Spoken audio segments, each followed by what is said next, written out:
யாக்கோபு மனிதர்களை பார்த்து பயப்படுறவராக இருந்தாலும் தேவனுடைய கிருபையினால் அதில் இருந்தெல்லாம் எப்படி மீண்டு வந்தார் அப்படிங்கிறத பார்க்கலாம். தேவன் கனவுல யாக்கோபுக்கு சொல்கிறாரு, உன் பிதாக்களுடைய வீட்டுக்கு போ அப்படின்னு சொல்லிட்டு. எங்கே இருக்குது அவங்க அப்பா வீடு? கானான் தேசத்தில். அப்படி தானே? அங்கேருந்து விட்டு தானே ஓடி வந்தார். நீ விட்டு வந்த இடத்துக்கே போ.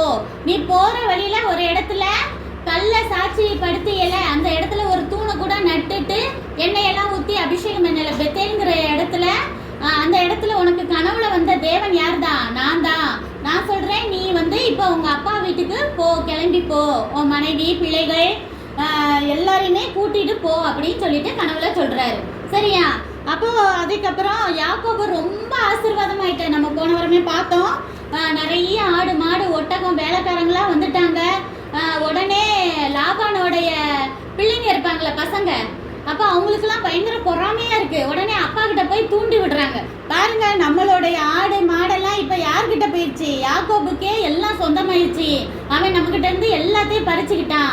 அவன் பெரிய ஐஸ்வர்யவன் ஆயிட்டான். நம்மளெல்லாம் இப்படி ஒன்றும் இல்லாமல் ஆக்கிட்டான்.